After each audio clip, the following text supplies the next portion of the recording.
Hola a todos, ¿qué tal? Muy buenas, bienvenidos una semana más a Flag to Flag, bienvenidos a una nueva edición de Checkered Flag. Hoy un episodio especial porque este fin de semana hemos tenido el Gran Premio de Japón de MotoGP, pero también hemos tenido la ronda de Cataluña de World Superbike, una ronda, un fin de semana que pude vivir en directo en el circuito, acreditado como prensa, y en el que pude estar muy cerca de los pilotos y pude conocer un poco más de cerca cómo se vive este mundial. Así que hoy lo que vamos a hacer es un doble episodio con dos partes, la primera hablando de MotoGP, la segunda hablando de Superbikes. Quizás son partes un poquito más cortas para no hacer un episodio demasiado largo, pero hoy por primera vez tendremos los dos campeonatos en este programa. Para hablar de MotoGP tendremos a Queralt Uceda, a quien voy a saludar ahora mismo, y para hablar de Superbikes, como no, tendremos a Pera Flores para repasar un poco lo que dio de sí este fin de semana. No me voy a enrollar más y vamos ya a saludar a la primera invitada de hoy. Queralt Uceda, ¿qué tal? Muy buenas, bienvenida una vez más al canal. ¿Cómo estás? Muy bien, ¿y tú qué tal? ¿Cómo ha ido el fin de? Bien, cansado. ¿Mucho sueño? Mucho sueño, muy cansado, pero muy feliz también. Un fin de semana, una experiencia inolvidable, diría. Pero bueno, no estamos aquí para hablar de Superbikes, eso será un poquito más tarde con Pera. Estamos aquí para hablar del Gran Premio de Japón de MotoGP. Un Gran Premio bastante extraño que nos dejó con una sesión menos de entrenamiento en cada categoría, con lluvia el sábado, carreras en seco el domingo. Nos lo mezcló todo. Antes de empezar a hablar un poco de todo, ¿qué es lo que tú más destacas de este fin de semana, dentro o fuera de la pista? Pues yo creo que, tal y como comentabas tú, ha influido mucho el hecho de solo tener un libre el viernes, que fuese el sábado en mojado y el domingo en seco. O sea, tal cual lo has explicado tú. Yo creo que el Gran Premio ha estado marcado por eso, ¿no? Principalmente. Y si tenemos un segundo titular, yo diría que a lo mejor, pues, el fallo de Quartararo, pero el más fallo, ¿no? de Pecco Bagnaia, que al final cometió un error y bueno, tiene un poquito más de distancia ahora el francés sobre él. Sí, es extraño porque en un fin de semana en que todos los aspirantes al Mundial fallaron, el que menos falló fue el que más ganancia tuvo, porque al final quedar octavo es algo que ya ha hecho Quartararo en las últimas carreras, pero con la diferencia de que Alesi y Pecco estuvieron delante, y este fin de semana, pues mira, quedar octavo le ha supuesto aumentar la diferencia a 8 puntos, de 10 a 18 y de 17 a 25. No es una gran diferencia porque quedan todavía 100 puntos en juego y es una distancia muy corta, pero a la vez ve como pilotos como Miller se acerca a 60 puntos. También tengo por aquí Binder a 71. No sé hasta qué punto son rivales por el Mundial, pero ahí están. Y al final lo que decimos, van a ser importantes de cara al desenlace de la lucha por el Mundial. Sí, totalmente, es lo que comentas, ¿no? Aleix a 25 puntos, al final es una caída de Fabio y una victoria de Aleix.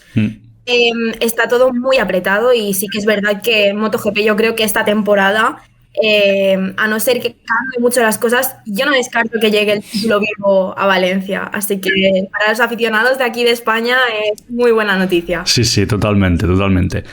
Vamos a empezar, yo creo que debemos empezar por la victoria de Jack Miller. Es la primera victoria desde el Gran Premio de Francia del año pasado, es decir, hace más de un año, prácticamente año y medio.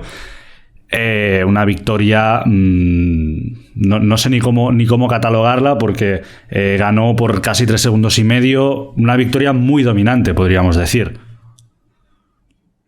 Sí, al final yo creo que era un poco lo que todo el mundo esperaba de Pecco Bagnaia, ¿no? Porque es el claro candidato, es el piloto número 1, ¿no? Por así decirlo, de Ducati. Un piloto que ha estado muy consistente en las últimas carreras, lo hemos visto. Además, Pecco es el tipo de piloto, ¿no? Que está recordando un poco lo que hizo el año pasado, que a final de temporada está como apretando mucho y poniendo las cosas difíciles. Y yo sí que esperaba, la verdad, no esperaba a Jack Miller tan fuerte. Sabemos que las Ducatis están fuertes en cualquier circuito, pero a lo mejor esperábamos más de Martín, ¿no? Que dominó el FP3, no, FP2, porque ya muy liada con los, sí, ahí me FPs pillas. este fin de semana. Pero el último FP antes de la cual lo El dominó 3, Martín. Entonces, yo creo que se esperaba un poco a Martín allí también, ¿no? En carrera lo estuvo, salió primero, pero bueno, poco le costó, ¿no? Y Pecco lo mismo. Y al final, pues mira, Miller, la verdad que demostrando que la elección de Ducati a lo mejor no está del todo justificada, ¿no? Por así decirlo. Está poniendo mucho las pilas ahora. Además es que ahora viene Australia por primera vez en 3 temporadas y veremos a ver si Jack Miller no acaba siendo un invitado sorpresa a esta lucha. Parece difícil porque es eso, está todavía a 60 puntos y Quartararo ya ha perdido muchos puntos, ha perdido pues 70 puntos con Pecco y parece difícil que vaya a perder 50 más o 60 más, pero quién sabe, igual Miller es mucho más importante para este Mundial de Bagnaia que de lo que podíamos pensar. Y también no hay que olvidar que Miller puede ser todavía subcampeón del mundo, etcétera. O sea que habrá que tenerle un ojo puesto también en estas últimas 4 carreras, sobre todo en Australia, que es dentro de no este fin de semana, sino la siguiente. Veremos a ver qué pasa.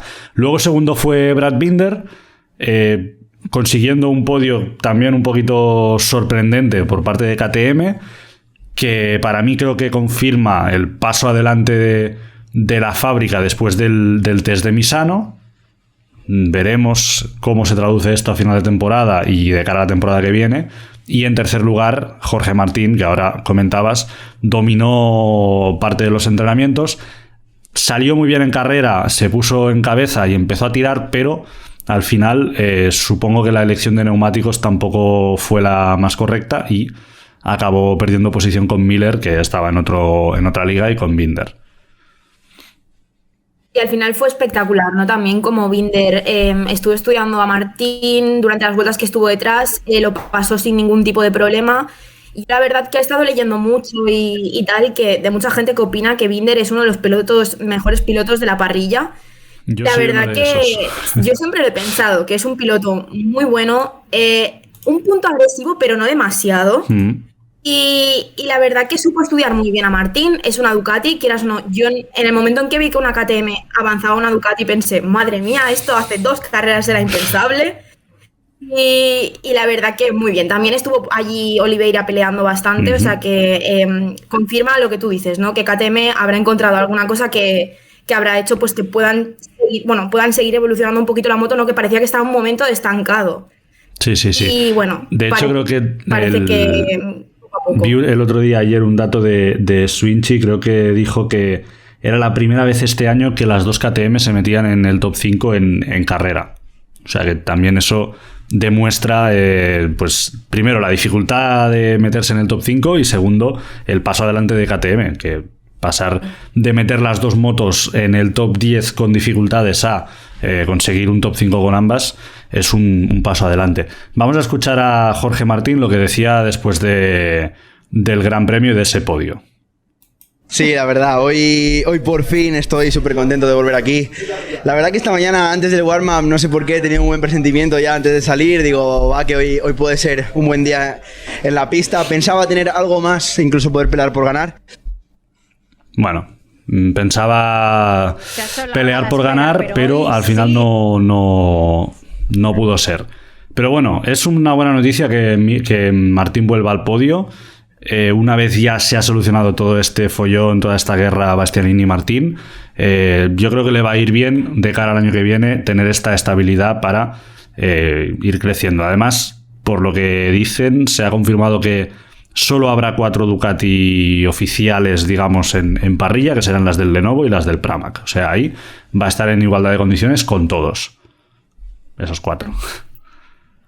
Sí, totalmente. Al final yo creo que la elección, ¿no, de Ducati entre un piloto u otro, sin duda, si hay alguien que ha salido perjudicado de este show mediático que se ha hecho, es Jorge Martín, yo creo, en este sentido, porque sí que me da la sensación de que desde que estaba en juego, que se supo que o Enea o Martín no tenía la cabeza muy centrada, creo, y al final es normal, ¿no? Porque te estás jugando llegar a una moto de un equipo oficial, pero es como él mismo comentaba luego en las declaraciones posteriores, que al final estar en un equipo satélite te quita esa presión. Tienes una moto oficial igual, pero no estás en Ducati oficial, entonces no tienes tanta presión. Y que creo que le va a ir bien esta temporada. Al final, bueno, puede seguir creciendo, aprendiendo la categoría con una motocicleta, pues, como comentábamos, de oficial, ¿no? Y en un equipo un poco más discreto. Entonces, creo que es buena noticia para Martín, y estar en el podio de nuevo, sin duda, pues, para aplaudir. También hemos visto, bueno, un poco la otra cara de la moneda, ¿no? Enea este fin de semana, que venía muy fuerte y se ha desvanecido un poquito. Sí, hablamos de Ducati, hablamos de Pecco Bagnaia. Fin de semana difícil, como lo fue, como decíamos, para Quartararo, para Enea.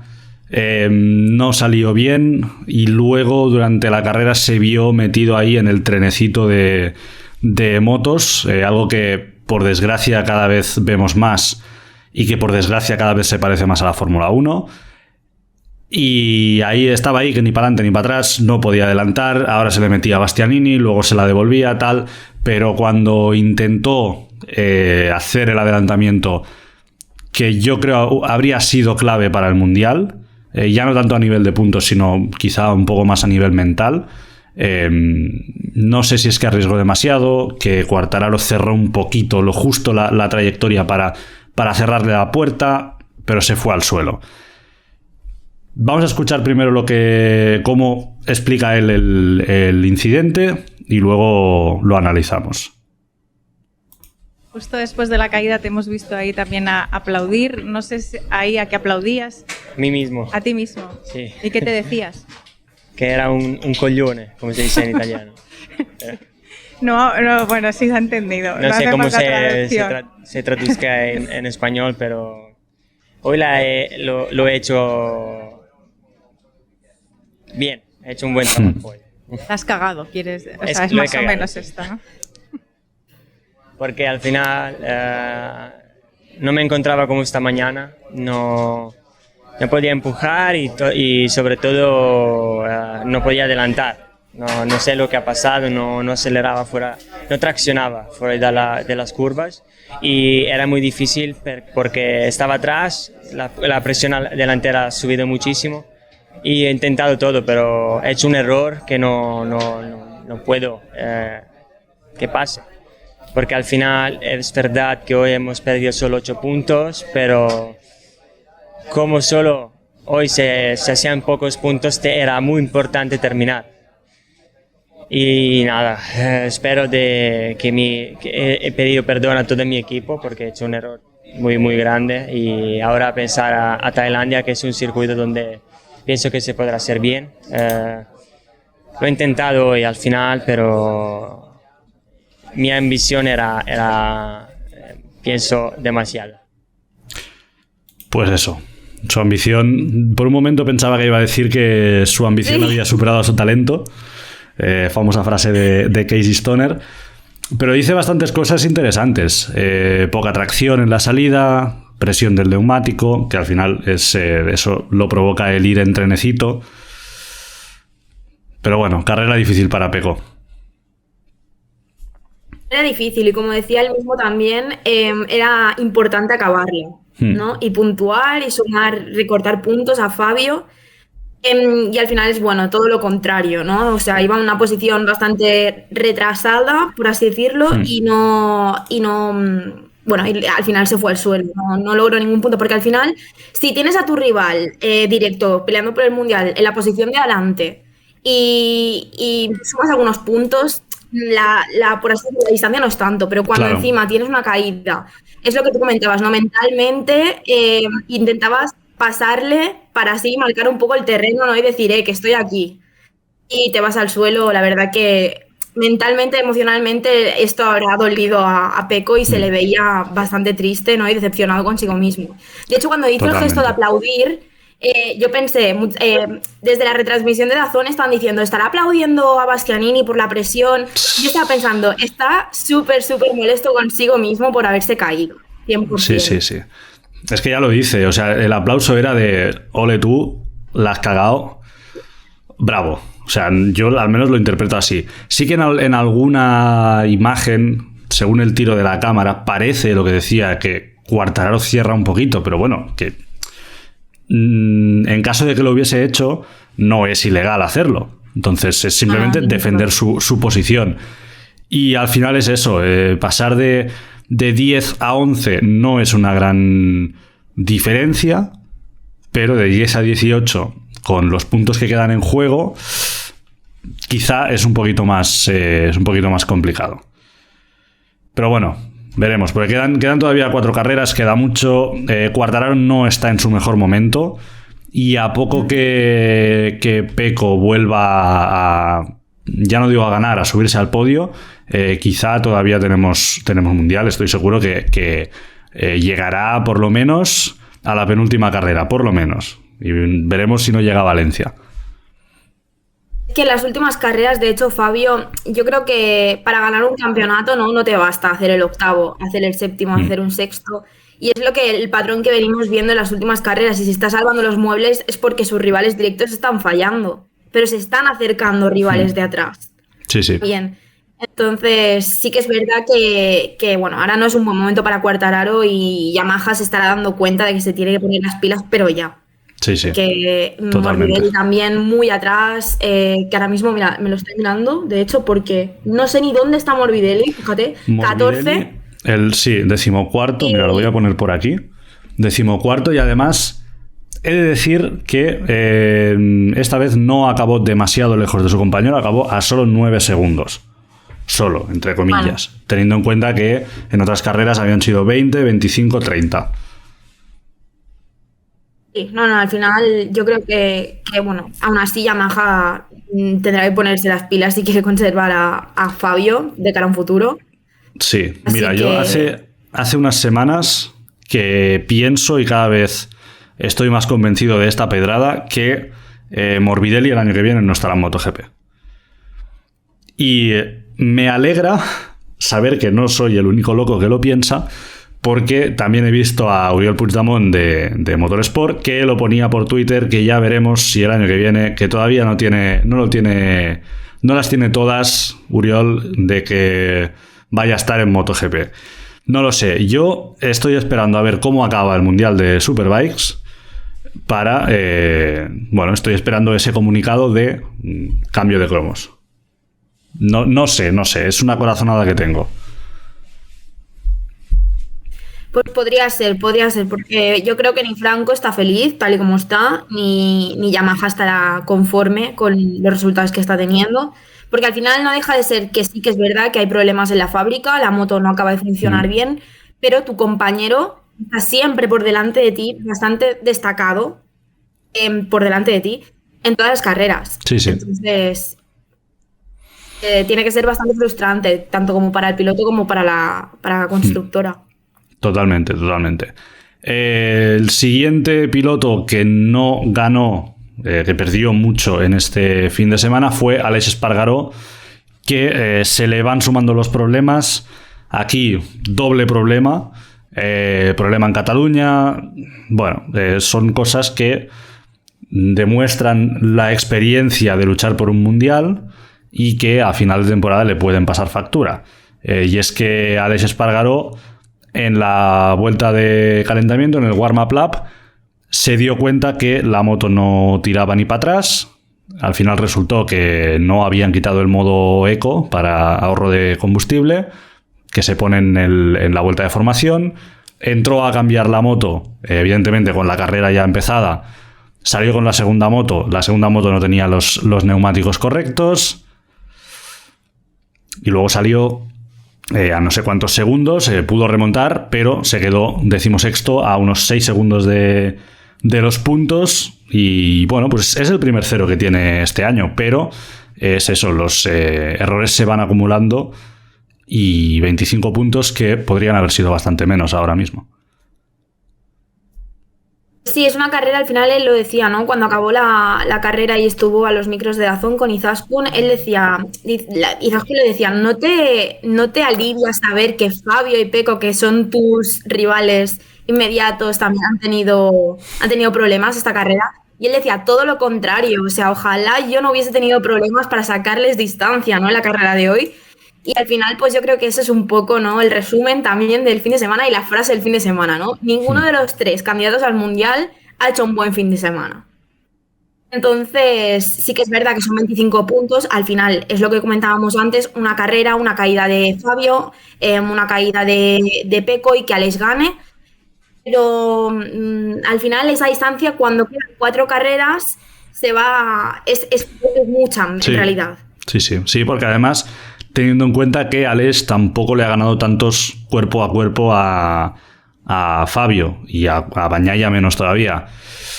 Entonces... Fabio es un piloto que no suele fallar. O sea, no está quedando muy atrás. O sea, no está haciendo carreras de podio últimamente, pero no está cayendo. Sí, de hecho, ha caído. El único error que ha cometido esta temporada Fabio es el 0 en Assen, porque el 0 de Aragón tampoco fue culpa suya. Entonces, claro, Aleix ha tenido ya 2 errores y es que al final los mundiales se deciden por detalles como estos. Vamos a escuchar las palabras de Aleix después de la carrera, que explicaba precisamente todo lo que ocurrió en esos 5 minutos o menos de 5 minutos. Más que impotencia, triste. Estoy bastante triste porque ha sido un error humano. Se han dejado de quitar el EcoMap, que es un mapa que ponemos para que la moto no consuma gasolina para ir a parrilla. Luego no puedes hacer nada el piloto, es decir, que lo tienen que quitar ellos con el ordenador y no se han acordado de quitarlo. Cuando he arrancado en la Sighting Lab ya he visto que la moto no pasaba de 80 km por hora, que es con ese mapa. He intentado todos los botones, he reiniciado la centralita, pero he visto ya que no podía. Así que nada, a 80 por hora veía que los otros pilotos por las pantallas ya estaban en la parrilla, no podía ir más rápido. He entrado rápido a box a coger la segunda moto, pero la segunda moto tenía el blando trasero, es un neumático que no me gusta nada a mí. De hecho, esta mañana ya tenía claro en el warm-up, he salido ya con el medio, he hecho un buen trabajo y sabía que era la goma de carrera, así que ha sido una pena. Bueno, pues un cúmulo de errores que también pienso que a este nivel no deberían ocurrir. De hecho, es un poco extraño, ¿no? Ahora lo estaba pensando oyendo esto, que tengas 2 motos, sepas del cierto que el piloto quiere tal tipo de neumáticos y tengas una moto, la primera moto de una forma y la segunda de otra. Y la segunda moto está ahí por si pasa una cosa de este calibre, ¿no? Al final, porque en parrilla lo hemos visto más de una vez. Márquez hace poco tampoco se le revolucionaba la moto cuando salió. Entonces, me parece extraño por parte del equipo, ¿no? Que no tuviesen esta vista, ¿no? Es decir, ponemos las 2 motos a la altura, ¿no? De la misma forma. Exacto, que lo más normal es que no pase nada, pero ¿y si pasa? Pues hay que estar también preparados para eso. Bueno... Lo mismo que en el caso de Pecco. Venían recortando puntos. Aquí es un pasito hacia atrás, pero no olvidemos que la dinámica de Quartararo últimamente no es precisamente la mejor de la temporada. Entonces, todavía tienen posibilidades ambos. Sí, 100%. O sea, yo tampoco pondría la mano en el fuego ahora mismo, porque... Si te digo la verdad, no sé quién va a ganar el campeonato. Estoy muy... Porque a veces pienso, acaban las carreras y pienso Fabio. A veces acaban las carreras y pienso Pecco.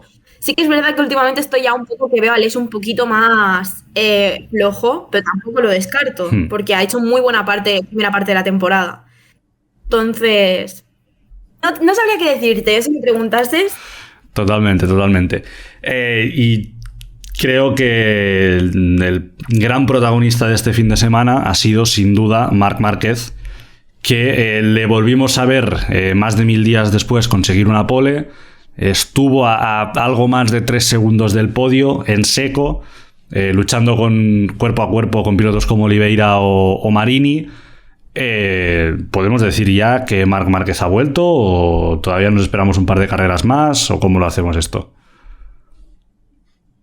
Al final él decía, cuando hizo la pole, yo sabía que en cualquier momento iba a salir a micros y decir, no, es que es una pole en mojado, no quiero creérmelo mucho, ¿no? Al final, porque es la actitud de Márquez, ¿no?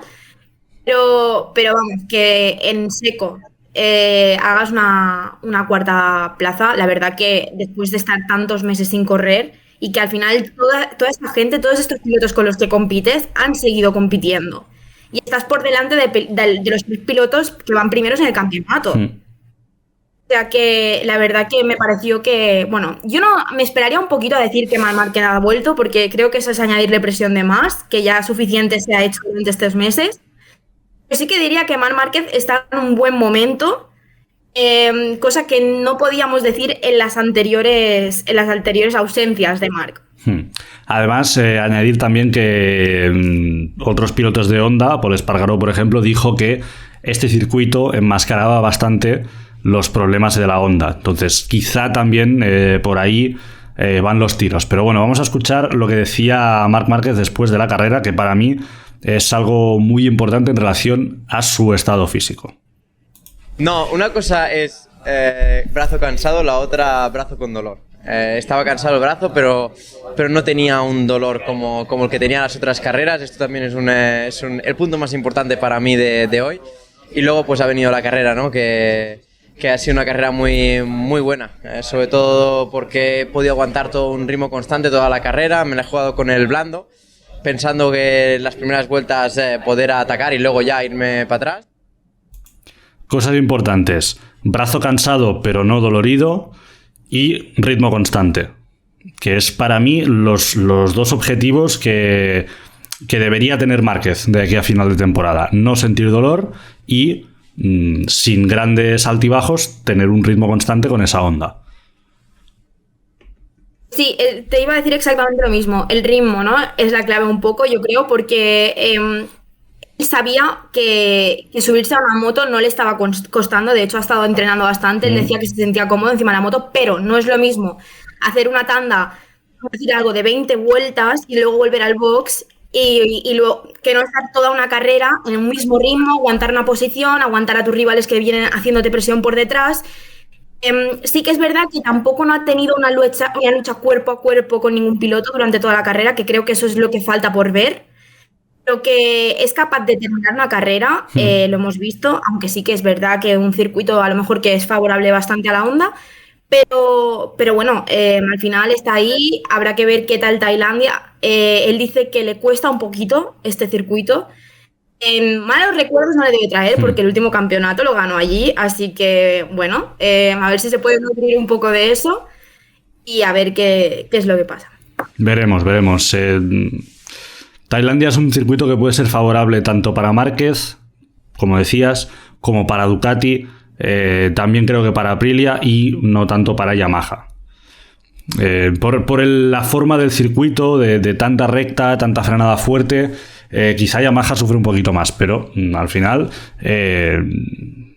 si Yamaha sufre pero Ducati y Aprilia falla, pues estamos en las mismas que este fin de semana. Antes de pasar a Moto2, vamos a comentar una noticia que ha salido hace unas horas, que es que Joan Mir no estará tampoco en el Gran Premio de Tailandia. Este es el comunicado oficial de Suzuki, en el que pues comunica eso, que no estará Joan Mir y que le sustituirá Danilo Petrucci para este fin de semana.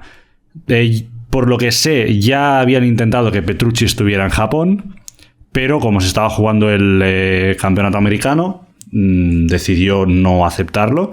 Al final ha sido subcampeón de ese campeonato, pero ahora ya no, digamos que su temporada ha acabado, pues ahora ya sí que se puede permitir divertirse. A mí la verdad me hace mucha ilusión volver a ver a Petrucci en MotoGP, más teniendo en cuenta cómo salió de KTM y cómo fue su último año en KTM. Sí, yo la verdad que también retuito un poco lo que tú dices, ¿no? Me hace muchísima ilusión que esté Danilo. Siempre fue un tipo que me cayó muy bien, ¿no? En la pista y fuera de la pista, ¿no? Que eso es lo importante al final, ¿no? De un piloto que sepa, bueno, yo creo que lo dijo todo, ¿no? Cómo se subió a la moto llorando en el último Gran Premio en Valencia. Que esas imágenes a mí me encogieron el corazón personalmente, y sí que es verdad que considero que Petrucci es un buen piloto, y a ver si puede... A ver, es complicado cuando no has estado corriendo y no tienes ninguna experiencia encima de esta moto, ¿no? Como es la Suzuki, que además también estamos viendo en problemas. El otro día salió Estaba una on Suzuki fire. en llamas. Y también Eso lo dijo Rins, por cierto, lo de On Fire. Que el mismo Rins dijo que Suda estaba on fire el día de la carrera.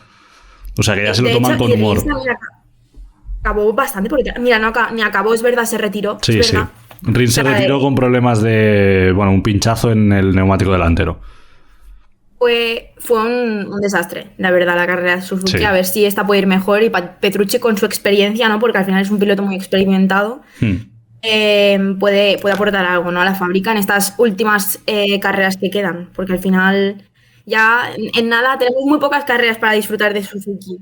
Sí, 4 carreras. O sea, nos quedan 4 carreras, pero realmente son como dividido en 2, porque tenemos la segunda parte de la gira y Valencia, y ya está. Y al final, como son tan seguidas, pues no te da tiempo de saborearlo, creo yo. Al menos yo lo veo así, no lo veo tanto como 4 carreras, sino como 2 sentadas. La primera sentada de la segunda parte de la gira, y Valencia, que ya será la traca final. Pero sí, a ver qué tal lo hace Petrucci. Será interesante verle en una moto tan diferente a Ducati y a KTM, y lo que decías, después de tanto tiempo sin subirse a una MotoGP. Sí, yo la verdad que tengo ganas de ver a Petrucci. Y siguiendo con las noticias, y antes de pasar a Moto2, tenemos también este vídeo que ha publicado la cuenta de MotoGP hace unos minutos.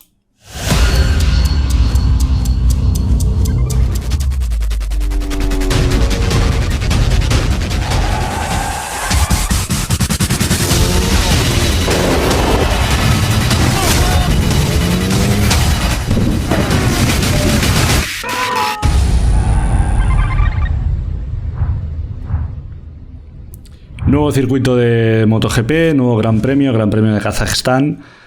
No sé yo si veremos truenos en Kazajstán, como se ve en este vídeo. El circuito, el trazado es este. Todavía está en construcción, por lo que sé.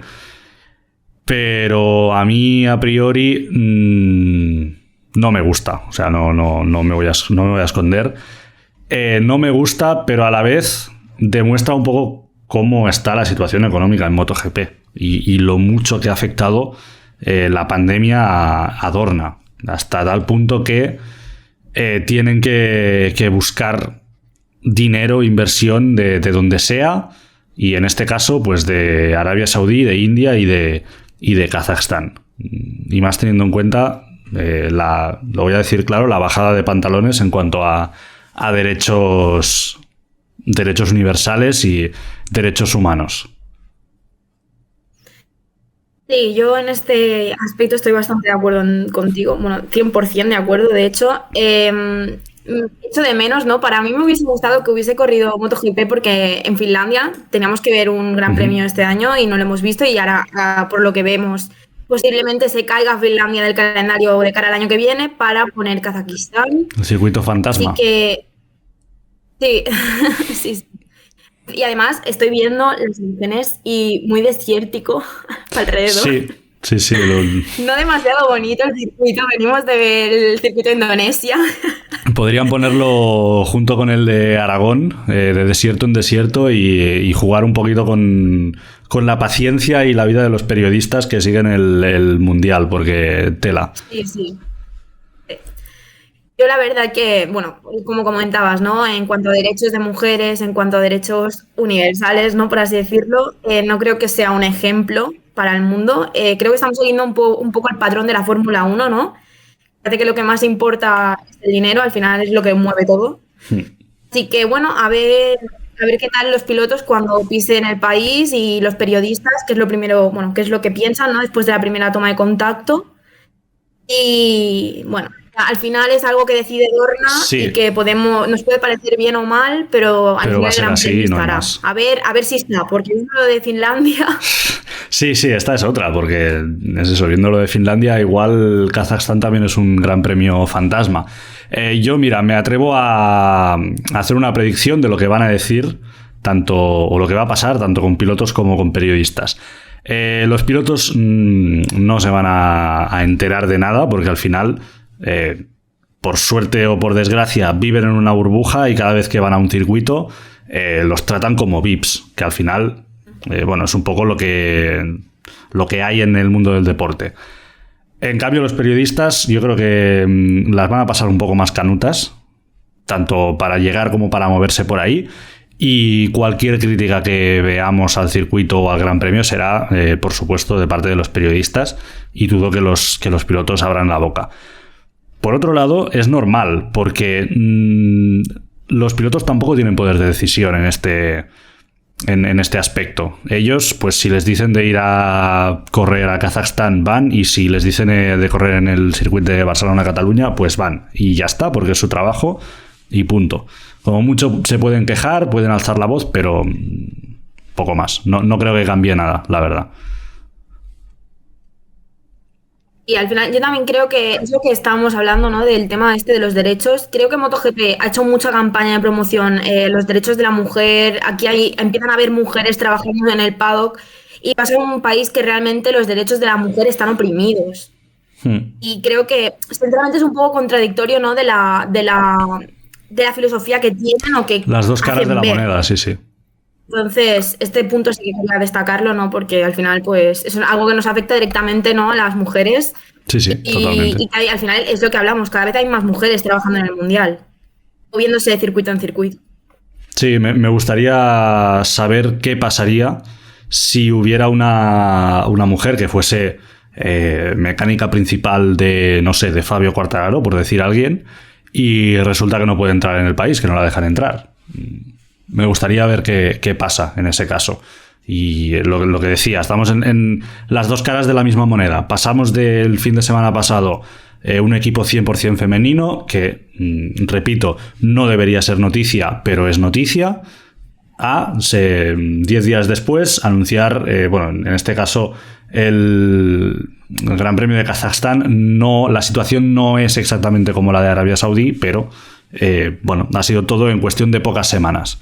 Es preocupante, yo diría. Sí. Pero bueno, estaremos al loro de todo lo que pase, porque es lo que dices. Al final, igual ni siquiera llegamos a correr en Kazajstán, y todo lo que estamos diciendo pues no es tan importante.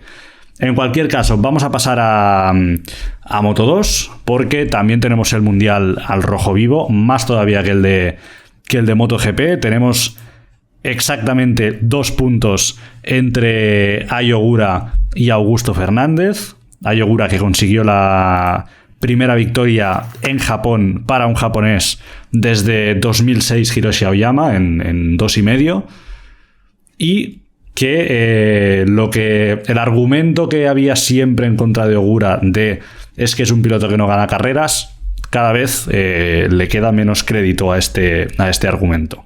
¿Cómo ves la situación entre ambos?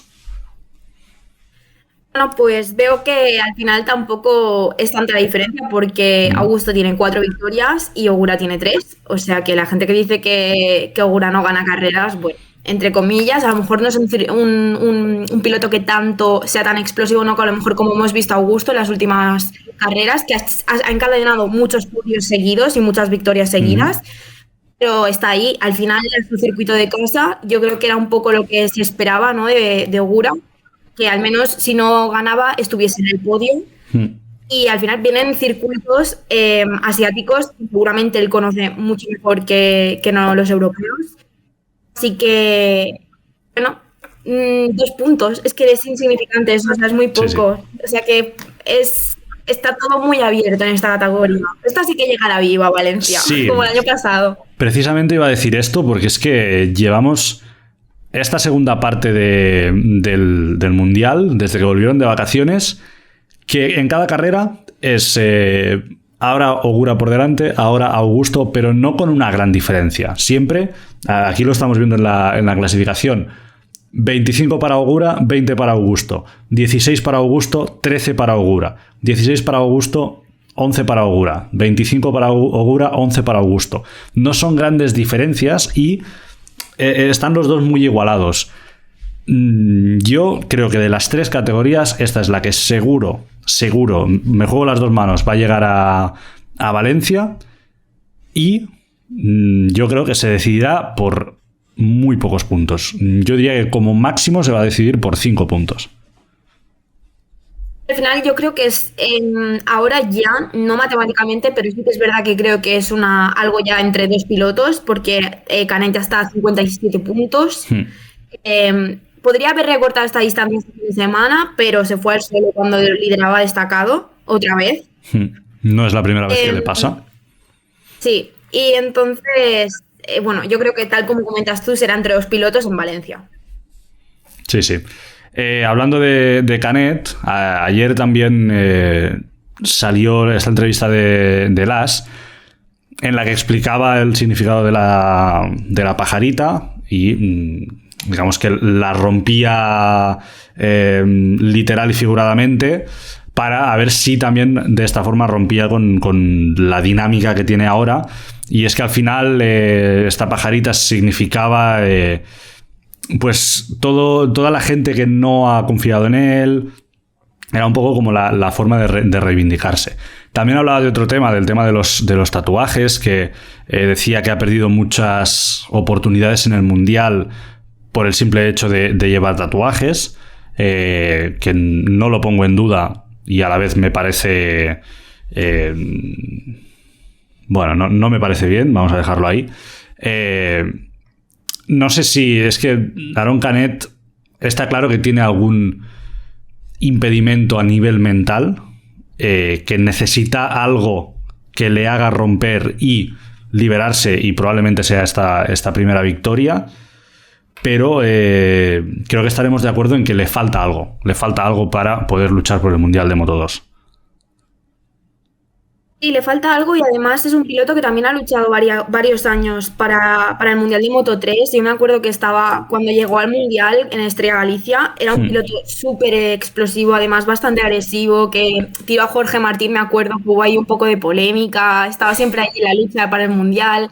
Yo creo que es muy buen piloto, pero le falta lo que tú dices, ¿no? Un clic a lo mejor mental, no sé si es lo que tú comentas, la primera victoria, o es que simplemente no puede dar más de sí con la Moto2.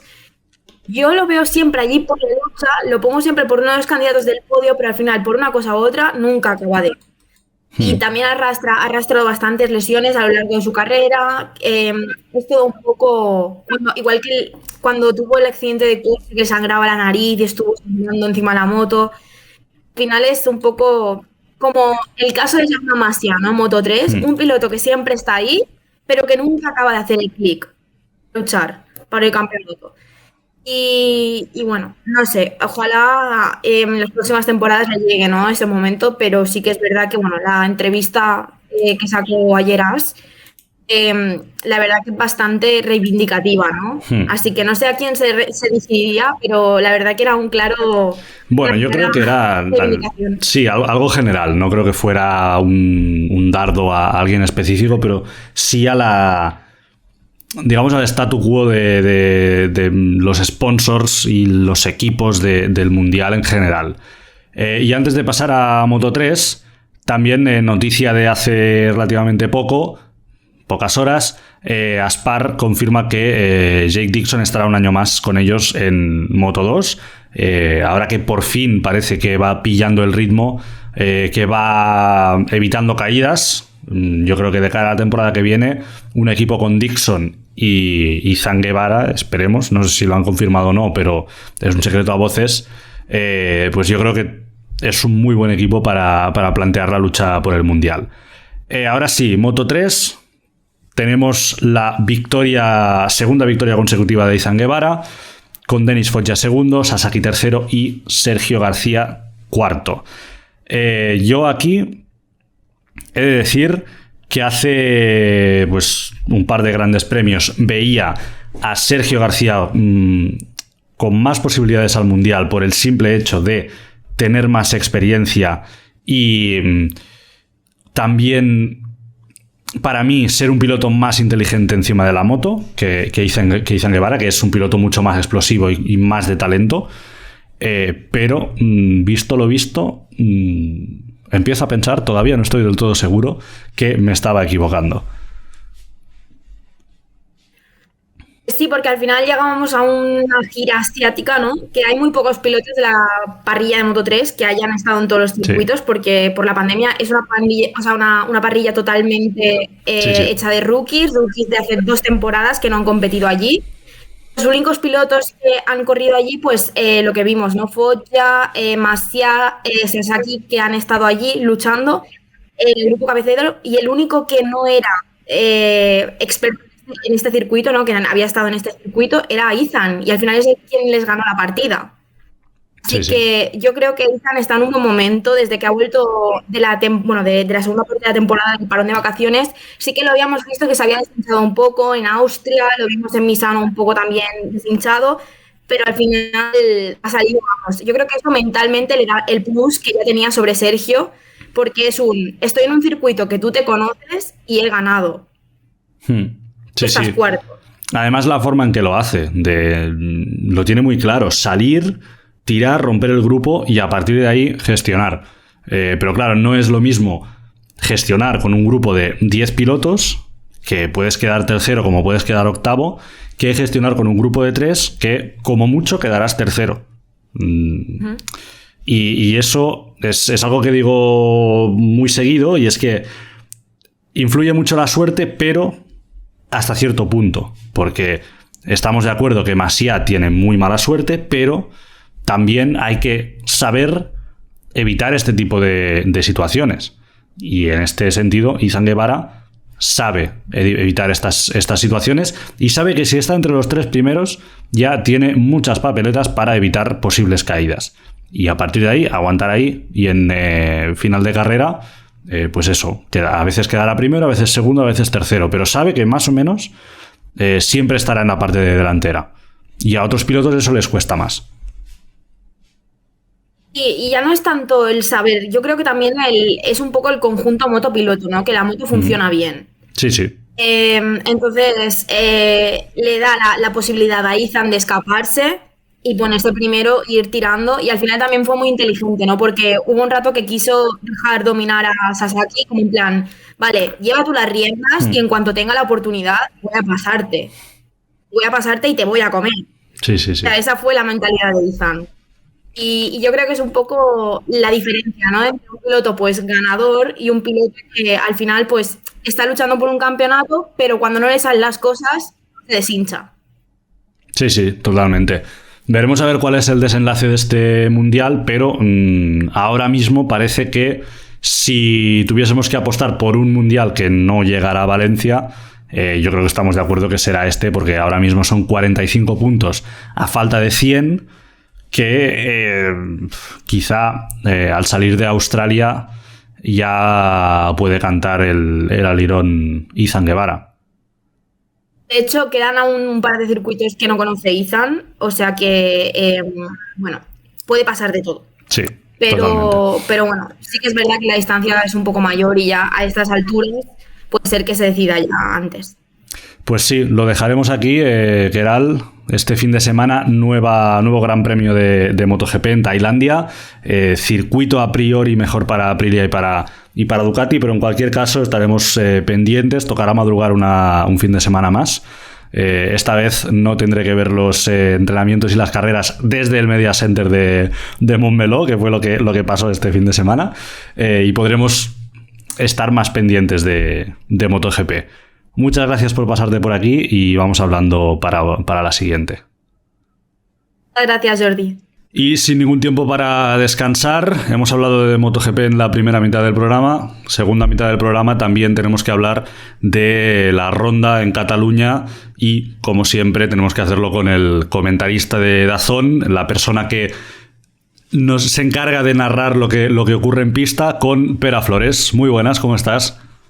¿Qué tal? Pues bien, hombre, oye, contento de cómo fue el fin de semana.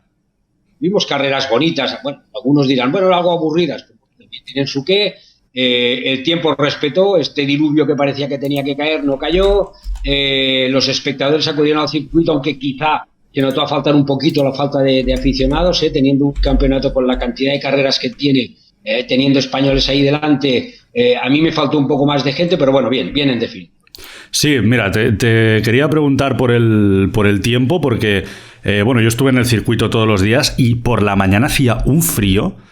Y sobre todo creo que fue el viernes por la mañana que llegamos y estaba la pista húmeda, estaba a 20 y pocos grados la pista, el ambiente también a 15 grados. ¿Cómo afrontan los pilotos esto? Porque... Dime. No, dime. No, lo que provocó sobre todo es que se retrasase un poco el plan de trabajo, es decir, no tenían gomas nuevas, porque tenían un poco lo que tenían de gomas de Pirelli es lo que habían probado en el test y lo que ya habían tenido en la carrera de Magny-Cours, aunque Magny-Cours no tiene nada que ver con el circuito de Cataluña, y más que la temperatura baja, lo que sí que afectó además mucho más es que había algo de humedad en el asfalto. Entonces, ¿qué pasa? Que no estaba ni mojado ni seco. Con lo cual se va mucho más rápido, incluso se podía ir más rápido con el asfalto más mojado. Hubo caídas y sobre todo es eso, los pilotos, los equipos no pudieron... El primer libre, por decir algo, pues sirvió de poca cosa.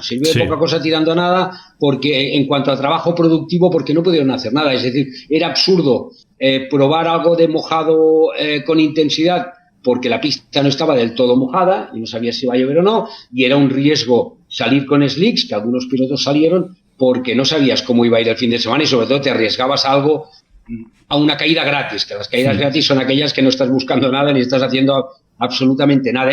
Yo creo que era el peor escenario que podían tener para empezar el fin de semana. Cierto es que hacía un mes que habían entrenado y por lo tanto todos tenían datos, todos tenían más o menos referencias de lo que tenían que hacer para tener las motos a punto en el circuito de Barcelona.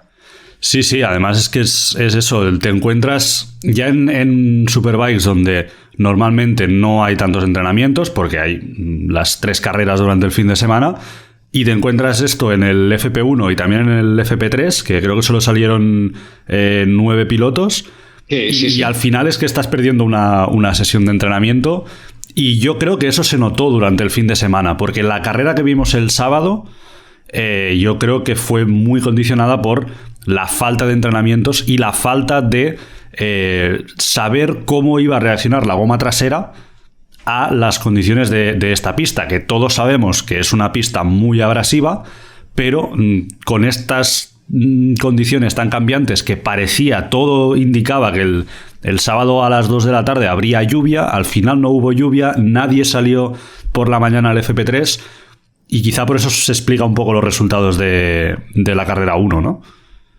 Sí, quizás sí, a ver, es lo que decíamos, es que tampoco podían probar agua, porque la pista no estaba con agua. No podían montar slicks, no podían probar agua. Sí que es cierto que tenían, que los datos estaban ahí. También es cierto que ya sabíamos de antemano, al margen de las condiciones meteorológicas, sabíamos de antemano que aquí las Kawasaki iban a sufrir, aunque al principio parecía que no sufrían tanto, que aquí Toprak iba a sufrir, aunque no parecía que tuviese que sufrir tanto como sufrió, que las Honda tenían el problema, como se demostró, de las gomas, es decir, que en el último tercio de carrera, si aprietan mucho, se las comen. Un poco era previsible, ¿eh? Todo lo que ha ido pasando el fin de semana era bastante de esperar, como también era de esperar, y yo creo que esa es la buena noticia, el comportamiento de Bautista, de cómo entiende los neumáticos, de cómo los explota durante toda la carrera y de la inteligencia que tiene para marcar la estrategia de carrera en cada momento. Totalmente.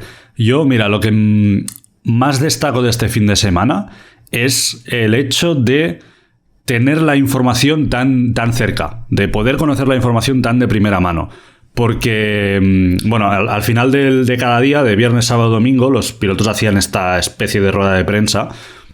Y es un momento muy interesante porque cualquier duda que tú tengas se la puedes preguntar al piloto. Y eso fue lo que pasó el sábado, por ejemplo, después de la carrera 1, que todos le preguntaban a Toprak qué había pasado, por qué había empezado tan fuerte y por qué había acabado quinto como estamos viendo. Y él decía que es que intentó al principio seguir a Bautista, pero a la vez cuidar el neumático, y eso al final le acabó pasando factura, y de hecho no fue el único, también le pasó a Lecuona. Y los que plantearon la carrera al revés, Rinaldi, Gerloff, Ray, fueron los que acabaron con mejor neumático a final de carrera y acabando pues en el podio en el caso de Ray y Gerloff. Y eso es algo muy interesante que quizá cuando no estás ahí y lo vives de cerca es mucho más difícil de entender. A mí, sobre todo de todo lo que has comentado, de todos los casos que has comentado, el que me sorprendió más fue el de Toprak. Es decir, ya estamos acostumbrados. Toprak sabía que este era un circuito que favorecía a la Ducati de Bautista. Sí. Pero Toprak pega el estirón inicial, si puede se marcha, cuando no puede, como es el caso, en Magny-Cours será distinto, es decir, porque cada circuito se adapta más específicamente a una moto, un estilo de pilotaje, oye, esto estamos cansados de verlos, pero a media carrera es cuando parece que entra ahí en un valle en cuanto a rendimiento, y a final de carrera con el depósito vacío, pese a no tener gomas, Toprak suele apretar más, y aquí no, aquí ha pasado lo contrario, excepto en la carrera 2, pero que en la carrera 2 de todas formas estaba a distancia, y yo creo que la carrera 2 se benefició un poco de que Bassani se volvió loco al principio, intentó apretar más de lo que debía, más el resto de historias, una caída de Lowe's y estas. Sí, ya lo dijo después de la segunda carrera, que en esa carrera la estrategia era totalmente diferente, se quedó detrás de ese grupito y cuando vio que podía empezar a tirar, entonces fue cuando hizo el tirón y se fue para adelante. Tengo aquí el dato de asistencia, porque al principio has mencionado el público tal. El dato de asistencia oficial, según la cuenta de Catalunya World Superbike, no sé si es el dato de todo el fin de semana o solo del domingo, pero acudieron 29.898 personas. Esto es de todo el fin de semana. De todo el fin de semana, es lo que yo me temía. Porque si no, yo ya estaba preparado para comparar las 32.000, 33.000 del Gran Premio de Japón de MotoGP con las casi 30.000 de World Superbike. Pero eso es algo que he comentado con mucha gente, y es que MotoGP tiene un problema de audiencia y de asistencia a los circuitos, y por otro lado, Superbikes tiene algo que a mí me parece clave para el éxito que está teniendo, que es el Paddock Show, y que por otro lado es algo que veo muy difícil aplicar a MotoGP por el simple hecho de lo que valen las entradas del paddock. No lo puedes aplicar, es otra historia, pero que además ya no solo por lo que valgan las entradas del paddock, sino porque es otro campeonato distinto, con otra estructura, con unas necesidades de marketing y de publicidad muy distintas. Es decir, yo creo que cada cosa hay que saberla aplicar a su ámbito. En Superbikes es un éxito, cierto es, para explicar la asistencia del público. Yo esperaba algo más teniendo en cuenta, vamos a ver, ¿qué le gusta al aficionado? Al aficionado le gusta seguir al mito, le gusta seguir a la figura, al aficionado le gusta este deporte en sí, al aficionado le gustan las carreras, es decir, yo para el domingo me esperaba más aficionados a las carreras. O sea, teniendo en cuenta que había entradas a 39 euros para todo el fin de semana, yo me esperaba que los aficionados a las carreras fuesen al circuito, a ver carreras de motos, es decir, a ver 3 carreras el sábado con la calificación por la mañana que podías ver o no podías ver, y 4 carreras el domingo. Esto para un aficionado a las motos, para alguien que le gusten las carreras sin más, ya no que anime a uno o anime a otro, o que me gusta más MotoGP o me gusta más otra categoría, yo creo que tendría que ser un incentivo. Lo que pasa que es eso, yo creo que vivimos una época con las redes, con los medios de comunicación, en la que se busca sobre todo el mito, se busca sobre todo la figura, y si no seguimos una figura, pues parece que esa especialidad queda algo coja. Por otra parte, nos engañemos, tampoco somos, pese a que somos un país de deportes del motor, con muchos aficionados, con una gran tradición, no estamos a la altura de Inglaterra, no estamos a la altura de Holanda en cuanto a Superbikes, no estamos a la altura de lo que pudiese ser Alemania, no estamos a la altura de otros países. Yo con 10.000 personas más habría estado contento. Con esas 29.898 me parece una muy buena entrada, pero creo que aún se podía hacer más. Y lo del Paddock Show es espectacular. Que los del podio entren, tengan a la gente ahí, tengan un grupo de aficionados ahí, que el escenario se haga ahí en lugar de hacerlo en el podio que está frente a la recta de tribuna. Claro, las rectas, no nos engañemos, a veces, las imágenes que vemos las rectas de tribunas prácticamente vacías, pero es absolutamente lógico. Es decir, la tribuna de recta ves pasar a las motos rapidísimo. Entonces, la salida el hecho de ver el hecho de ver el podio desde esa tribuna no es suficiente incentivo para que los espectadores se concentren allí. Eso a mí me parece absolutamente lógico. Pero ya te digo, a mí me faltó quizá un poquito más de aficionados, me faltaban en las gradas. Sí, bueno, quizá también el hecho de que el año pasado creo que no pudo ir nadie porque todavía estábamos con restricciones de la pandemia. Este año 30.000 personas. Bueno, habrá que ver el año que viene si esa cifra sigue subiendo o bueno, si se estabiliza, que ya está bien también tener una base que más o menos te sirva para poder calcular lo que te va a costar hacer el Gran Premio, organizar el Gran Premio. Bueno, la ronda. Por supuesto, y sobre todo también yo creo que también hay que apretar un poco a los medios de comunicación, y te lo digo yo que soy periodista y que he estado en los medios de comunicación toda mi vida. Claro, veías algunos periódicos deportivos el lunes y veías lo que le dedicaban de acuerdo que coincidió con MotoGP y que por lo tanto como los periódicos van por secciones, en la sección de motor ya tenían bastante tela con el cuarto lugar de Márquez, con todo lo que había pasado en Motegi, Pero claro, en algunos periódicos de información deportiva un breve, si comparas ese breve, es decir, una actividad de 29.000 espectadores, más la difusión por televisión, porque se dio en DAZN, en Televisión Española y en Sport 3, en TV3. Por tanto, estamos hablando de 3 televisiones que lo estaban dando. Y comparas eso con otras disciplinas que tienen muchísimo menor seguimiento, ostras, quizá querrías algo más. ¿Qué pasa también? Pues que en los medios de comunicación, que también lo entiendo, también se ha entrado en una dinámica un poco perversa de decir, ostras, tú me pones publicidad a mí, me haces 2 o 3 páginas de publicidad previas a la carrera para incentivar el público, pues te dedico más espacio. Y ese es un equilibrio complicado. Pero bueno, yo en definitiva creo que el promotor hizo un buen esfuerzo, que todo el mundo más o menos podía saber que había Superbikes en el circuito de Barcelona-Cataluña y que, como dices tú, pues bueno, seguramente es una buena base a partir de la cual construir. Sí. Y ahora que hablabas de todo el tema de los mitos, del aficionado que necesita, digamos, seguir específicamente a un piloto, ¿tú crees que Álvaro Bautista puede ser este piloto? Porque está haciendo una temporada, me atrevería a decir, casi perfecta, y escuchando al resto de pilotos me da la sensación que no saben cómo pararle o cómo batirle. No saben cómo batirle, y para mí hay un dato muy, muy importante.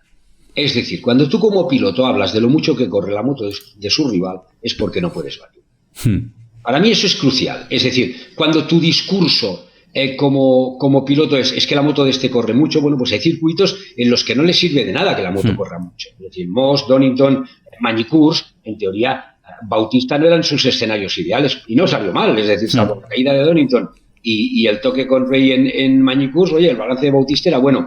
¿Qué pasa? El tema de seguir a un mito. Yo creo que si Bautista gana el título este año, va a seguir corriendo, evidentemente, tiene contrato. A partir de ahí sí que puede empujar. Yo creo que en Superbikes puede pasar un poco como en Fórmula 1, que estaban hartos de dar vueltas cuando se abrió el circuito, cuando se inauguró el circuito de Barcelona-Cataluña, Luis Pérez Sala, Adrián Campos, los hermanos Gené, y parecía que corrían en privado y nadie, porcentaje bajo les seguía. Cuando llega Fernando Alonso y empieza a ganar, a todo el mundo le gusta la Fórmula 1. Y esto es un poco, yo creo que esto es un poco así. Lo que pasa que es aplicable si el ganador, si el campeón sigue en el campeonato, sí. ¿Qué pasó con Carlos Checa, por ejemplo? Que la Ducati, es decir, el año que Carlos gana el Mundial en el 2011, la Ducati ya era justita, ya era bastante justita. Gana el título, al año siguiente el resto de marcas dan un paso adelante y su Ducati ya no es que era justita, es que estaba por debajo, ya no era competitiva. Y ahí no se puede amortizar eso, no se puede amortizar en términos de campeonato y seguimiento. Sí que creo eso, que si Álvaro gana el título esta temporada, la temporada que viene sí que puede suponer un paso adelante en términos de afición y seguimiento. Y mira, te pongo un ejemplo muy, muy claro. Hablaba con alguien muy importante de la organización de los grandes premios, y yo le decía, oye, a mí me gustaría que ganase Bagnaia, es un tío que me cae bien. Ducati está pagando el hecho de tener una buena moto, porque resulta que sus clientes son sus principales rivales, es una moto que pega con todo el mundo. Y me decía esa persona, ostras, no, pues igual conviene más que gane, conviene desde el punto de vista de crecimiento y de seguimiento, que gane Quartararo, porque estarás construyendo un mito, ¿no? Es ese equilibrio entre la disciplina en sí y sus mitos. Es decir, el gran deportista, el deportista destacado o la disciplina. Es decir, ¿por qué gustaba el Barça de Messi? ¿Porque estaba Messi o porque gustaba el fútbol que hacía el Barça? O el Madrid de Benzema o de Cristiano Ronaldo. no es cuestión de personalizar o poner el foco en otro. Yo lo veo así, es decir, hasta qué punto el mito te arrastra a mucha gente y te conviene construir un mito, y hasta qué punto hay que educar a la gente para que te guste la disciplina y puedas pasártelo bien con Super Sport 300, con Super Sport, con Moto 3, con Moto 2, sin necesidad de esperar a que salga, por ejemplo, Marc Márquez en MotoGP, cambiando de campeonato. Sí, no, y la verdad es que es muy difícil no pasárselo bien viendo a Dominique Aegerter dominar en Super Sport, porque es que dominó todos los entrenamientos, hizo una pole más de un segundo más rápida que el segundo, y bueno, y en carrera es otra historia, que pero... Piensa una cosa, Jordi, que la pole de Dominique estuvo casi nada de la pole de Moto 2, cuando el Campeonato del Mundo de MotoGP visitó el circuito de Barcelona-Cataluña, y evidentemente la Yamaha, casi de calle, con sus evoluciones, evidentemente, de Aegerter, no tiene nada que ver con una moto de Moto 2, no nos engañemos, ¿eh? Aparte de que ella es el motor Triumph, que son 7,5, el chasis, las suspensiones, los neumáticos, no tiene absolutamente nada que ver. Aegerter dominó todo el fin de semana, está dominando la categoría, es decir, lo que le ha dado emoción al campeonato es el cero de Most en términos de puntos, de clasificación. Bien es cierto que Baldassarri que ha creído que podía ser la alternativa y está luchando al máximo, pero yo creo que Baldassarri está en su techo. A ver, en su techo es en discutirle las cosas. Es cierto que de sábado a domingo ya no en un cambio, y el domingo era más competitivo, pero oye, está dominando con mano de hierro, salvo incidente, caída, lesión o llámale como quieras. Yo creo que Aegerter se va a llevar el segundo campeonato y se va a ir a Superbike, claro. Esperemos. Se va a subir a una Yamaha. Hablaremos de Super Sport un poco más adelante, pero también te quiero sacar el tema de Jonathan Rea, porque en las ruedas de prensa, es lo que te decía antes, me daba la sensación de que estaba resignado, de que no sabía qué hacer y no paraba de repetir: yo voy a hacer todo lo que pueda, pero igual no es suficiente. Y también sacaba el tema del reglamento. No soy un experto en el tema del reglamento, sé que ha habido mucho lío las últimas temporadas con ese corte de revoluciones que le hicieron a Kawasaki, y quizá por eso se explica un poco que este año Kawasaki no tenga una arma para poder luchar contra la Ducati. Pero ¿hasta qué punto esto es así? El año que viene podemos esperar una Kawasaki más o menos igual que este año, porque se sabe que van a hacer algún tipo de mejora, pero hasta que no cambien la moto eso no va a cambiar. Están intentando darle un poco la vuelta a la situación y con la moto que tienen intentar sacar algo más. Pero bien es cierto esto que decías de Johnny resignado. Pues, a ver, resignado quizá en sus declaraciones, pero cuando está en pista, Johnny, ya te lo he dicho más de una vez. Sí. Yo, mira, el jueves estuve hablando con él y se lo decía, digo, ostras, él me decía, hombre, aquí lo vamos a pasar mal. Tenemos claro que aquí lo vamos a pasar mal. Y yo le decía, digo, mira, yo siempre en mis narraciones digo que eres un caballo de carreras, porque es lo que opino.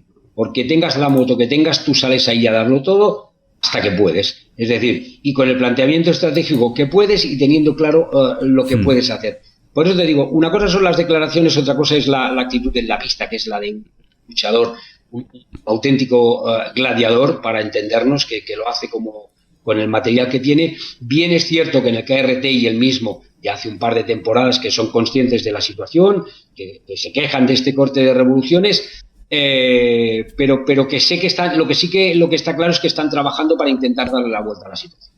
Sí, o sea, no se resignan solo a lamentarlo, sino que sí, no quería decir esta actitud de pasotismo, pero simplemente de que son conscientes que es lo que hay y que con lo que hay se juega, lo van a intentar. Y Rea dará todo lo que tenga cada vez que salga a pista, pero tienen ese hándicap. Él mismo lo decía, tenemos este hándicap y haremos lo que podamos. Llegará por Portimao de todas formas y veremos a Johnny luchando por delante. O sea, es que hacer las valoraciones carrera a carrera tiene ese problema. Es decir, que pierdes un poco la perspectiva. En Portimao Johnny estará por ganar, Toprak estará por ganar. Para mí los dos grandes protagonistas van a ser Johnny y Toprak. La clave de Portimao para mí, pero referente a este tema Kawasaki, es ver hasta qué punto Bautista va a seguir gestionando con inteligencia como para minimizar daños, es decir, o para estar en el podio y, ¿por qué no?, para echarles el guante a ellos. Pero veremos cómo cambia un poco la decoración de un fin de semana a otro, aunque eso no significa que KRT no siga teniendo esa deficiencia derivada del reglamento, ¿eh? Sí, sí. Luego hay otro piloto del que tú y yo hemos ido hablando bastante regularmente, que es Michael Rinaldi, que este fin de semana hizo probablemente el mejor fin de semana de este año, exceptuando el problema que tuvo en la Superpole, que probablemente le penalizó la carrera del sábado y las 2 del domingo, porque se cayó justo cuando empezaba la vuelta lanzada, en la primera curva se cayó, tuvo un problema con el freno delantero, y a partir de ahí solo pudo hacer una vuelta en la Superpole para clasificarse 10º. Pero él lo decía también después, que mirando el ritmo, tenía ritmo para haber quedado segundo en la carrera 1 y en la carrera 2. Y además lo que más me sorprendió de sus palabras era que estaba súper convencido que todo lo que estaba haciendo este año era coger información para, en 2023, luchar por el Mundial. Bueno, yo aún no le veo con el potencial para... Es decir, yo a Rinaldi evidentemente no le veo a la altura de Bautista, Coña, no le veo a la altura de Johnny, no le veo a la altura de Toprak.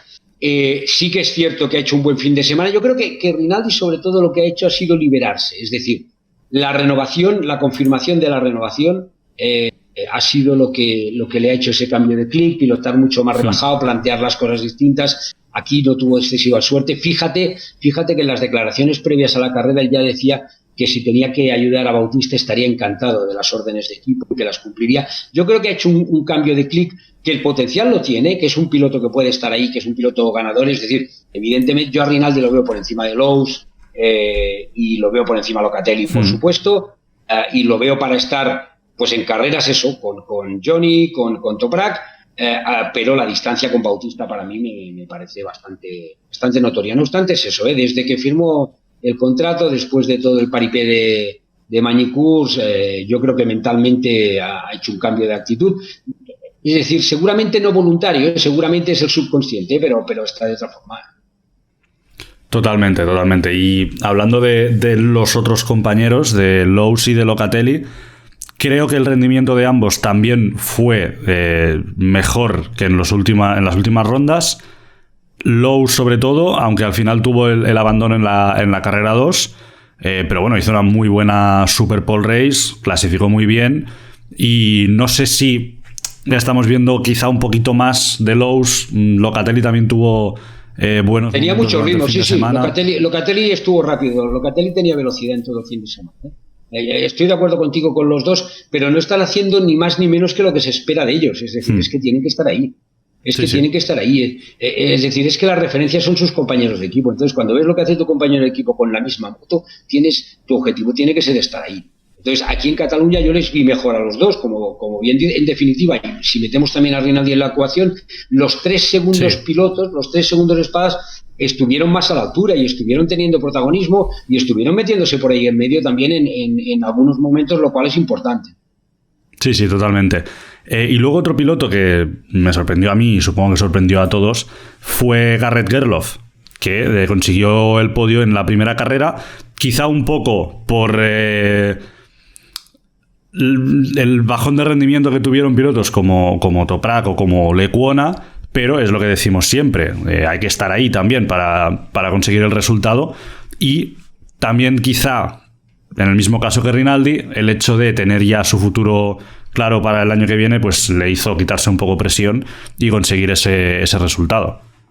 Yo quizá voy un poco más allá en el caso de Gerloff, y es que Gerloff, incluso desde el principio de temporada, ya la temporada pasada, la caída de Assen del año pasado, cuando tiró a Toprak, ya le marcó el resto, y este año era hasta ahora estaba siendo un piloto que en determinados fines de semana era muy rápido, que hacía buenos entrenamientos, que hacía unos ritmos aceptables para estar entre los 5 o 6 primeros, pero que en carrera por una cosa u otra se iba para atrás, o acababa en el suelo, acababa cometiendo errores. Un Gerloff sin errores es capaz de estar en el top 5, y cuando estás en el top 5 estás en la lucha por el podio, en algunas ocasiones. Sí. Es decir, esta vez en este caso ya en Magny-Cours empezó un poco, pero quizá por los incidentes, por las caídas y las salidas de pista, el tema de los tres tenores se está empezando a desmontar, ¿eh? Llevamos 2 carreras en las que hay uno y medio, ahora 2 es un como solista mucho, ya. pero exacto, la cosa de los 3 tenores se está desmontando. Veremos en Portimao, ya te digo, yo creo que en Portimao va a volver un poco esto por eso, porque tanto Toprak como Johnny van a estar más adelante, o sea, van a estar más fuertes. Álvaro va a ser el que va a tener que contemporizar ahí y ver dónde se sitúa, y luego lo que habrá que ver es si Lowe's, si Gerloff, si Rinaldi, si Locatelli siguen ahí, y sobre todo, por otra parte, que no lo habíamos mencionado hasta ahora, si las BMW vuelven a ser las BMW de antes de Cataluña. Porque a mí es algo que me sorprendió mucho, es decir, cuando BMW da el paso importante, es después de probar de estrenar basculante, bla, bla, bla, bla, bla, bla, sí, y entrenando en Cataluña, y precisamente es en Cataluña donde han estado nuevamente desdibujados. Es decir, a mí me han recordado mucho las actuaciones de Redding, con la mala suerte además de la caída en la carrera 2, pero las actuaciones de Redding, de Bath, ostras, los he visto por detrás o los he visto muy como al principio de temporada. De Laverty, yo creo que Laverty está más o menos donde tiene que estar, porque ya está, tiene muy claro que como lo deja este año ya, pese a que quiere dejarlo con buenas sensaciones, y Van der Mark es que tuvo mucha mala suerte, porque dio 2 vueltas en el FP1, en el FP2 siguió teniendo problemas y no sabían bien qué era, luego las caídas, la sanción, es que a Van der Mark le faltó quedarse embarazado este fin de semana, cuando es un piloto además que lo que necesita son kilómetros, porque empezó la temporada lesionado, bueno, no la empezó, y tuvo problemas, se cayó en Estoril, se rompió el fémur. Ostras, es que lleva un año tremendo, un año muy malo. Sí. El tema de Van der Mark, yo me di cuenta, porque justo en el FP1 bajé al pit lane y me di cuenta que a los 2 minutos de empezar volvió a entrar a box, metieron la moto. Ya baja la puerta y la desmontan, Sí, el piloto se fue del box y entonces ya subieron la moto al pedestal ese, empezaron a desmontar por abajo, empezaron a mirar. Pero no sé... Yo nunca llegué a saber cuál fue el problema. No sé si se llegó a saber, pero... No. En BMW no acabaron de explicar bien de qué se trataba. Extraño, la verdad. No, bueno, es decir, son cosas que pueden pasar. La mala suerte es que le haya pasado precisamente al piloto que más necesita hacer kilómetros del equipo. Sí. Y quizá no el paso atrás de BMW, pero este bajo rendimiento se explica también con el paso adelante de pues pilotos como Lowe's, como Locatelli, como Rinaldi, que últimamente no estaban funcionando tan bien, y en este Gran Premio, en esta ronda, pues dieron el paso adelante que decíamos antes que se esperaba de ellos, y quizá por eso la BMW se ha quedado un poco más agazapada. No, en mi opinión yo creo que no. Es decir, el paso atrás de BMW te lo valoro en ritmo y en tiempos por vuelta, ya no tanto por posición. En posición luego las carreras son lo que son y pasa lo que pasa. Pero, y está claro, que en cuanto a resultado, a posición en la clasificación, el hecho de que los segundos espadas de Yamaha, de Ducati y de Kawa estuviesen mejor, pues evidentemente esto echa un poco para atrás al resto, y por lo tanto a BMW, que es de los primeros del resto, pero yo me refería sobre todo a ritmo de sus pilotos, a vueltas rápidas, sobre todo, a rendimiento más que a clasificación. Sí. Y me estaba dejando para el final precisamente a los 2 pilotos de Honda, porque fue también, creo, un fin de semana bastante extraño. Por un lado, Lecuona marcando la mejor vuelta tanto en FP1 como en la Superpole, pero a la vez él mismo diciendo que esa vuelta no era real, que ese no era su ritmo, que su ritmo estaba para como mucho luchar por el 3.º, 4.º puesto. Luego llega la carrera, se queda sin neumático. Luego Vierge totalmente al contrario, la primera carrera más justita y con un ritmo ascendente durante todo el fin de semana. Parece, y también escuchando a los pilotos, que no saben muy bien por dónde tirar, porque Lecuona decía por un lado que Honda tiene un problema y es el consumo del neumático trasero. Da igual la pista que sea, da igual el neumático que sea. En las últimas 2-3 vueltas de carrera corta y carrera larga siempre se quedan sin neumático. Y por otro lado, Vierge decía algo que yo lo veo un poco más contrario, y es que Honda necesita un neumático más blando que el resto de fabricantes siempre, para poder hacer unos tiempos por vuelta un poco más rápidos. A ver, una cosa son los tiempos por vuelta y otra es acabar las carreras. Sí. Es decir, una cosa es ir rápido en una vuelta y otra cosa es hacer 20 vueltas. Entonces, lo que es evidente es que Honda tiene un problema cuando hay poco grip. Sea por el tipo de neumático, sea por el asfalto, sea por las temperaturas, es decir, por el agarre del asfalto, por el tipo de neumático o por la temperatura, que son los tres factores. Eso es evidente. ¿Que Lecuona tiene la velocidad? No lo vamos a descubrir ahora. ¿Que Lecuona es un piloto rápido? No lo vamos a descubrir ahora. La pole la hace detrás de Rey, ahí es muy, muy inteligente. Igual eso le da una décima o dos. Sí. ¿Vale? Pero lo que estaba claro es que los dos, tanto Lecuona como Vierges, sabían que al final de carrera la cosa se iba para abajo. La lástima fue, desde mi punto de vista, la lástima fue el problema que la caída de Lecuona en la Super Pole Race, que ahí sí que podía haber brillado. Sí. Ahí sí que podía haber brillado. Pero es sobre todo es eso, es decir, en Honda saben que cuando no hay grip, sea por el motivo que sea, sufren. Entonces, Lecuona, ¿qué pasa? ¿Cómo le veíamos pilotar? Deslizando rueda de atrás para poder abrir antes, con ese tipo de paso por curva, y claro, eso castiga los neumáticos y los castiga más. Sí, sí. Vierge, en este caso, que no pilota tan al límite desde el punto de vista del deslizamiento como Lecuona, podía ir de menos a más en este caso. Pero los dos, y la Honda en general, las dos Honda, lo que tienen es un problema cuando no hay grip, cuando el grip baja, sea por ya desgaste del neumático, sea por condiciones del asfalto, por la abrasión del asfalto o por la temperatura, saben que tienen un problema y que no les está costando mucho resolver. Sí, sí, totalmente. Y lo que decía Lecuona, porque en la rueda de prensa le preguntaban, ¿es este el paso que falta para que Honda pueda luchar por la victoria? Y su respuesta fue rotundamente no. Es el primer paso, pero faltan muchas cosas. Bueno, porque seguramente cuando tú consigas que la moto no se coma tanto los neumáticos, notarás a faltar que te falta algo de punta, que te falta algo de aceleración, pero claro, hasta que no tengas una moto más o menos constante, ninguna moto es constante de la primera a la 20ª vuelta. Sí, sí. Bueno, menos la de Bautista casi, pero bueno, ¿qué le vamos a hacer? No, pero que es la situación, está en otra liga desde ese punto de vista. Pero claro, hasta que no tengas una moto que mantenga un rendimiento más o menos constante, no puedes ponerte a trabajar en el resto. Porque una moto que ahora te dé más aceleración igual te castiga más el neumático. Sí, en lugar de quedarte sin neumático a 5, 6, 7 vueltas del final, igual llega a la 9ª vuelta y ya no tienes goma. Es que es una ecuación difícil de cuadrar. Pero sí que estoy de acuerdo en lo que dice Lecuona, de decir que el primer paso tiene que ser este. Sí, sí. Veremos a ver de cara a la temporada que viene si hay algún cambio, porque bueno, Honda es lo que decimos siempre, hay que ponerle inversión. Y si ahora mismo Honda está más pendiente de darle una moto competente a Márquez, pues quizá tarda más en llegar la inversión a Superbikes. Puede ser. Pero es un tema de eso, como bien dices, de ponerle dinero al tema. Dinero, tiempo, trabajo, sí. Y por lo tanto no hay secretos en esto. Sí. Vamos a pasar a Super Sport, que creo que en Superbikes ya más o menos hemos repasado todo el fin de semana.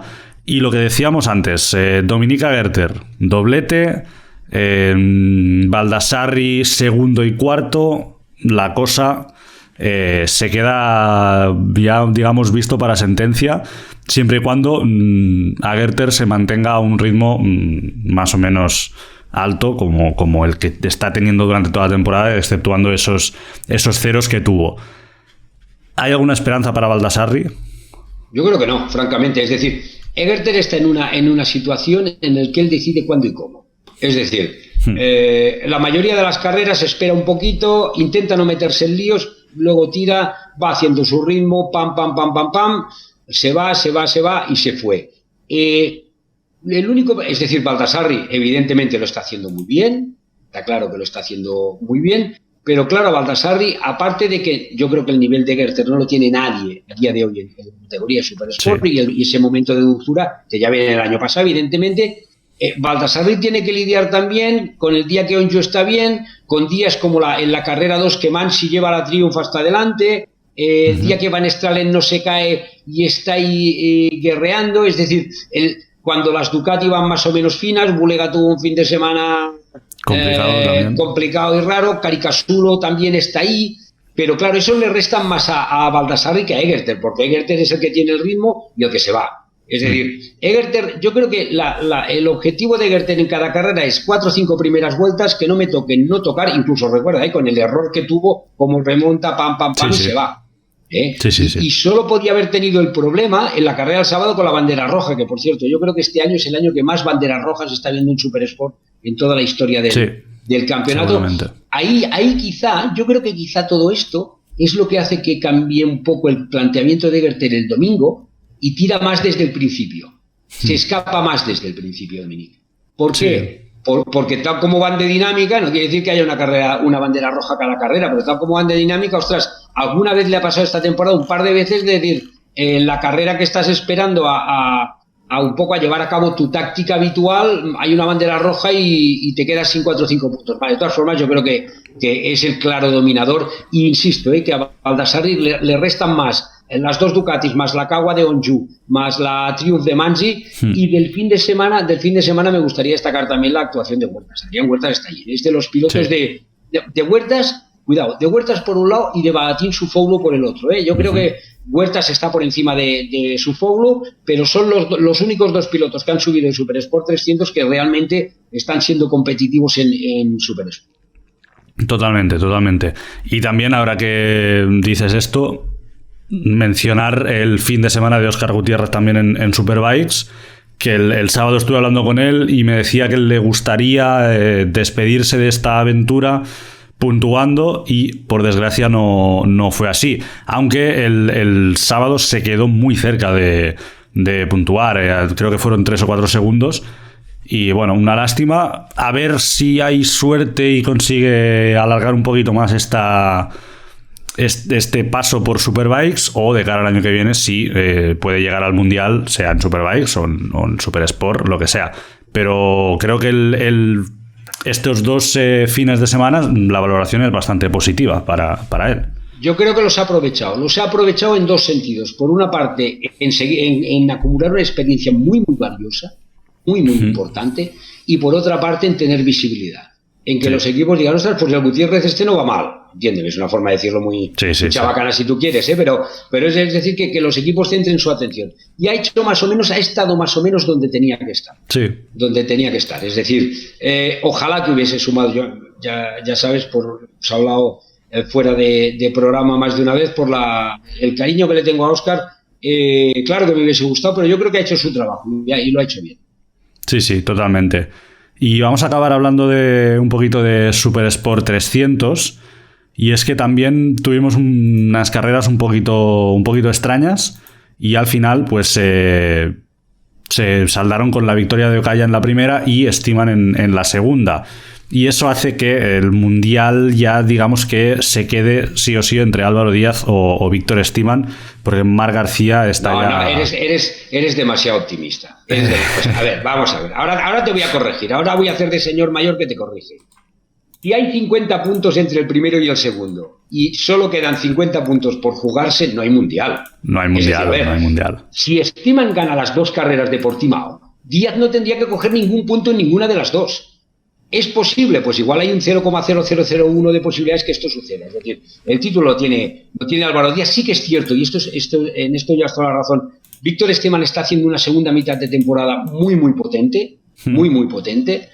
Ha tenido fallos, ha cometido errores. Fíjate tú las long laps que ha tenido que hacer y luego ha acabado ganando. Y el que se ha desfondado es Marc García. Un Marc García que yo creo que en su cabeza tenía intentar hacer carreras de intentar estar delante y marchar rápido, y que luego la carrera que él tenía en la cabeza no le ha acabado saliendo, y tanto en Mañicús como aquí ha ido cediendo hasta quedarse fuera de los puntos. A ver, desde el punto de vista general, y yo creo que esto también afecta a Marc, está claro que la categoría de Supersport 300 no es la mejor categoría de aprendizaje, de bla bla bla, todo esto ya lo hemos hablado. Que las motos pesan mucho, corren poco, no son auténticas motos de carreras, todo esto lo decimos. Pero lo que también es cierto es que hay una igualdad inmensa, que es una lotería, que hay toques, que hay veces que te tienes que apartar porque te tocan, pero claro, precisamente teniendo en cuenta esto, es en lo que quiero hacer hincapié en los planteamientos de carreras de Álvaro Díaz. Fíjate que Álvaro está entre los 4 o 5 primeros cada carrera, durante toda la carrera. Y luego te puede acabar en el podio o te puede acabar cuarto o quinto, pero esa regularidad es la que le ha dado el título a Álvaro Díaz sin ningún tipo de duda. Es decir, a la que empiezas a contemporizar, te bajas al 14 o el 15, te meten 3, te toca 1, pierdes el ritmo, tardas 2 vueltas en estar ahí delante, llegas a final de recta de Montmeló, del circuito de Barcelona-Cataluña, y te encuentras 7 tíos a tu lado y buscando el mismo palmo de asfalto. Es que es complicado, es decir, tácticamente ganar estas carreras, estar delante, no meterse en líos, y tú tienes algo más escapado. Es muy difícil, pero por lo menos no meterte en el lío de la 6ª, 7ª posición para atrás, porque ahí ya sí que te metes en una lotería. Es lo que decimos siempre de la suerte y el saber colocarse. Porque hay muchos pilotos que decimos, ¿sabes? Que he tenido mala suerte porque se ha caído un piloto y se lo ha llevado por delante. Sí, pero si se hubiese mantenido en un sitio entre los 3 primeros, igual eso no habría pasado. Y es lo que decías ahora mismo de Álvaro Díaz. Y además... Te digo una cosa. Dime. No, te digo, eso es precisamente lo que sabe hacer muy bien y lo que hizo Álvaro Bautista en la carrera 2. Es decir, Álvaro Bautista sabía que tenía un ritmazo que no podía seguir de nadie, pero dijo, ostras, es que igual me meto, y sé que Johnny y que Toprak van a intentar frenarme al máximo en las primeras vueltas, por lo tanto, ¿qué tengo que hacer? Intentar salir bien, ya que salgo de la pole, porque además se gana la carrera 2, me voy y me evito. Es un poco lo que dices tú, es la inteligencia de saber el cuándo y el cómo, sobre todo para evitarte sorpresas que no esperas. Sí.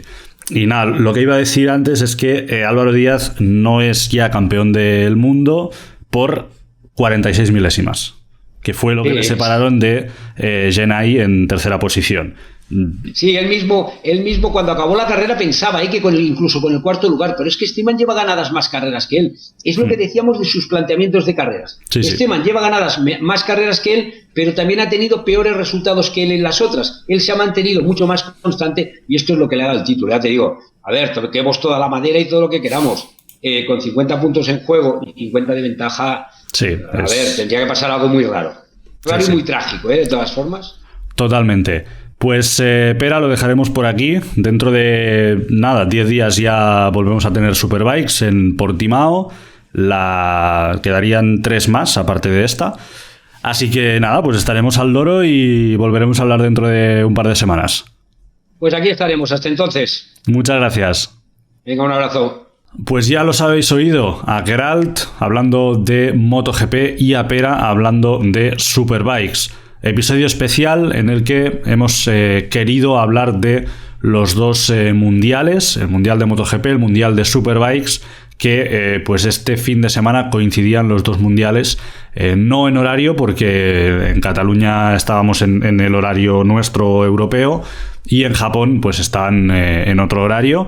Pero bueno, sí, al menos en el mismo fin de semana. Y creía que era importante hablar de los 2 campeonatos como llevamos haciendo las últimas semanas. Así que lo dicho, episodio doble, espero que lo hayáis disfrutado y recordad que este mismo fin de semana tenemos el Gran Premio de Tailandia de MotoGP y la semana siguiente tenemos la ronda de Portimao de World Superbike. Nada más por mi parte, hasta aquí el análisis del Gran Premio de Japón y de la ronda de Cataluña de World Superbike. Si os ha gustado este vídeo, ya sabéis, dejad un me gusta, suscribiros al canal y dejad un comentario. Y recordad que también podéis ver el resto de contenidos pinchando en el enlace que aparece en pantalla. Nada más por mi parte, gracias a todos y nos vemos en el siguiente vídeo.